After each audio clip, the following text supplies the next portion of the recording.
Welcome to the Support Report podcast, hosted by United Community Supports of Maryland. Here, we discuss any and all topics relating to adults with developmental disabilities as we strive to make support resources and other interesting topics more accessible to our community. On this episode of the Support Report, we will learn about Promise Landing Farm. So welcome, and if you don't mind just both introducing yourselves and your titles with Promise Landing Farm. Sure. So I'm Rachel Neff. I'm the Executive Director of Promise Landing Farm. I've been here just over 3 years, and I do a little bit of everything around here, everything but teach lessons. And I'm Jennifer Kay. I guess my title is Director of Development and Strategic Partnerships. I joined the Promise Landing Farm part-time, I guess the end of last summer, early fall. And my job is to create relationships, develop partnerships, raise money. And I'm actually stepping into helping plan 2 events, which were initiatives that came out of some of the planning from last year. Awesome. And so what exactly is Promise Landing Farm? So Promise Landing Farm is an inclusive equestrian community. So we're bringing people with and without disabilities together with horses and each other, volunteers, the general community, to all live, learn, work, play together. We do that through inclusive riding lessons, volunteer opportunities. We have veterans programs who collaborate with other nonprofits, and we've got a vocational skills pilot that just started this spring. Oh, exciting. And where are you located? Promise Landing Farm has 2 locations. So we started out in Upper Marlboro, Maryland, in Prince George's County. And then we also operate a second location at the Melwood Recreation Center, which is in Nanjemoy in Charles County. Okay, very cool. And can you explain a little bit more about all the different programs that you offer? Yeah, absolutely. So our inclusive riding lessons, that's the heart of what we do, where we started. So that's horseback riding lessons for people with and without disabilities. They're riding together. Lessons are either private, so one-on-one with the instructor, or in a small group, like 2 or 3 people, depending on people's goals, interests, learning type, all of those things. But when we're putting groups together, they're put together by skill level, not diagnosis. So you might have people with and without disabilities or with different diagnoses riding together. That happens here every day. For people who need volunteer support, we have volunteers who can help them with riding, and we are promoting independence. So as soon as people are ready to graduate and wave goodbye to some of their help, they absolutely do. So we run the whole spectrum from quite a bit of volunteer support to people who are riding completely independently, looking at going and competing out in the community. Wow. Yeah. From there, we provide the riding lessons for fellow nonprofit Melwood's summer camp, Camp Accomplish. So camp runs through Melwood, but we're co-located on the same space. So people who want to ride as part of summer camp come over to us, spend an hour and a half, 2 hours in the morning every day riding. And then there's also an afternoon activity period where people want to come back to the barn and they don't ride that time, but if they want to meet the cow and the goat or do an activity with the horses, or when it's really hot, we'll turn the sprinkler on in the indoor and they can lead the pony through and everybody gets wet and cools off. So all of that is happening as part of summer camp. Our veterans programs, we have veterans who ride in our inclusive program. We also do unmounted activities with veterans who are coming for healing retreats called Operation Tahidu at the Melwood Recreation Center. So those people are coming in for a long weekend, 3 or 4 days. And the first activity they do is come to the barn, do some grounding activities, work a little bit on boundaries and communication, just kind of get oriented and ready to go for the rest of the week of working through whatever traumatic experience they're working through at that time.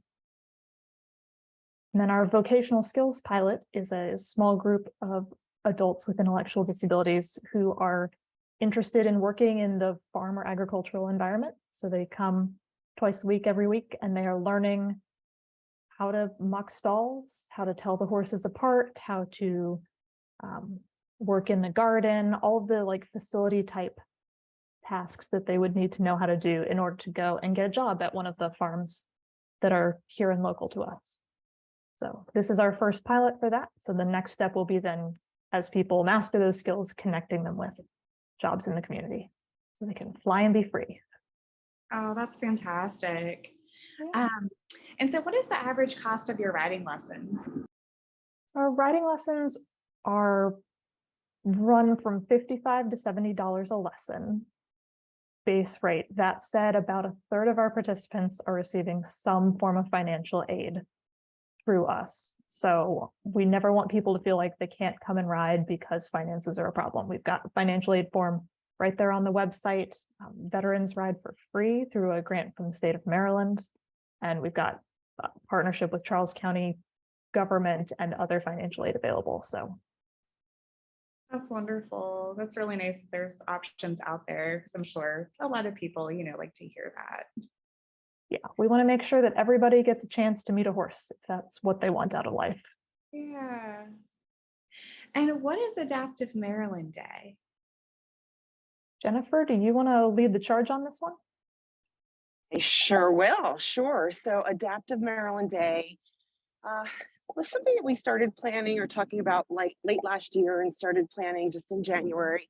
Our original goal was to bring together organizations that provided sports driven or sports mission activities for people with disabilities.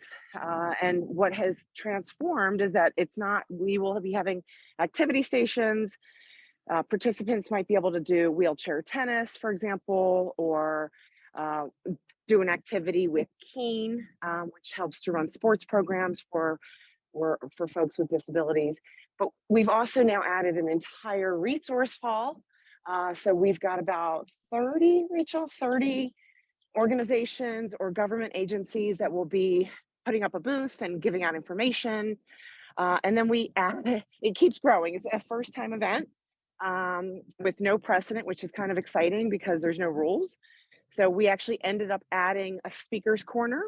So we've got 3 speakers coming and talking about various topics of their expertise, one of which is Miss Wheelchair Maryland, Chandra Smith. Super excited to have her. And then intermittently on that same stage in that speaker's corner, we'll have Gigi's Playhouse doing 2 vignettes throughout the course of the day with some of their actors and actresses. And then we've got food trucks, we've got Jerry's Toyota coming and helping folks who need help to adapt their vehicles or talk through some of their potential transportation needs. We're actually still working on hoping to get some Prince George's County Fire and Rescue EMTs out there as well to do some fire and CPR training or just hand out some information if needed. So our first time year event, I think we're hoping to have 250 to 300 participants. Wow. We just landed a really fun young DJ today. He's a rising 9th grader with severe ADHD and his brother's autism. And I had lunch with the mom today. And so he's going to come out and DJ. He's been DJing since he was 5. Oh, wow. Super excited to have DJ Will. Yeah, and our goal for calling it Adaptive Maryland Day was that we really wanted to create an event and an environment that we were not just Prince George's County focused, but really an opportunity for all event goers to come into one location to get all of the resources that, throughout the state of Maryland. So we feel like we've got a really good representation. There's certainly room to grow. As we continue to do this year to year, we'll reach other counties throughout Maryland, and we'll probably bring in the veteran community next year and all of the amazing programs that are out there for the wounded veterans. So that is Adaptive Maryland Day. That's really exciting. That sounds like that's going to be a lot of fun. It's going to be a ton of fun. I do want to throw out there also that ASL interpretation will be available on site thanks to Prince George's County Parks and Recreation. They are sending us a couple interpreters. Oh, that's great. That's awesome. And generally, if families or clients want to reach out to you, what is the best way for them to contact? The easiest point of contact is our website, which is promiselandingfarm.org. From there, you can find our phone number, direct email addresses for people. Our general email is info@promiselandingfarm.com. Those two are different, so I'm pointing that out. And our phone number is 301-249-2971. And again, all of that is on our website, along with links to the socials. Lots of ways to reach us. Perfect. Yeah, And Rebecca, there's two other initiatives that I wanted to, if I can, just tell you a little bit about that we're kicking off this year as well. We're hoping to find corporate partners to help us host what we call Day at the Farm. This would help to underwrite a group of 8 to 15 folks or programs with folks with disabilities to come out, spend a day at the farm, half day, getting to know the horses. So we're hoping to launch Day at the Farm this year and maybe do a series of those, hoping to match corporations in Maryland that want to support that disability community. And then also in October, we are hosting the first ever gala. We're calling it the Promise Ball. It'll be on Friday, October 20th, and we're partnering with the Washington International Horse Show to recognize all things that have come to Maryland for the horse industry, so the support of the disability community, and we're hoping to, recognize and award a couple of folks that have really made an impact in the state of Maryland for that. So those are two really cool and fun initiatives that we're adding to Promise Landing Farm this year. awesome. Yeah, you guys have a lot going on. That's a lot to look forward to. It just keeps coming at us a mile a minute, but it's great. Oh, and what would you say is the most rewarding part of what you all do?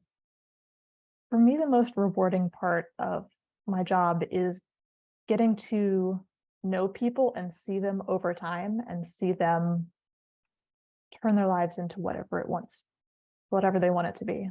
So I've been working in this space for more than 10 years, and I've watched middle schoolers grow up and get apartments and jobs and be far more independent than their parents ever thought when we first met.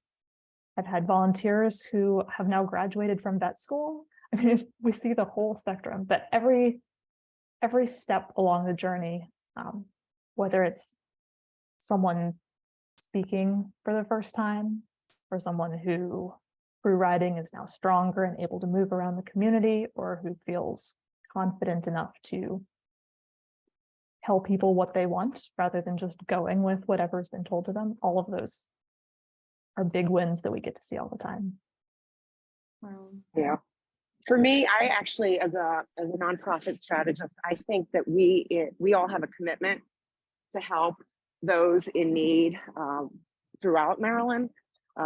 Actually, I believe that in the world.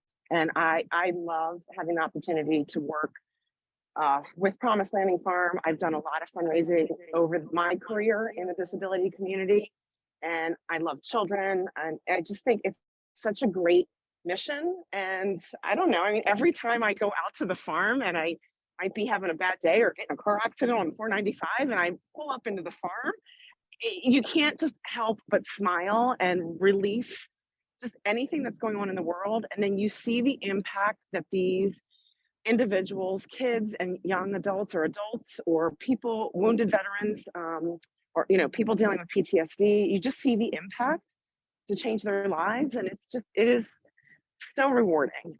I love it. It's amazing. Oh, that's fantastic. Well, Jennifer and Rachel, thank you so much. Thank you, Rebecca. Thanks for having us. Thanks again for listening to the Support Report podcast. Tune in next month for a new episode.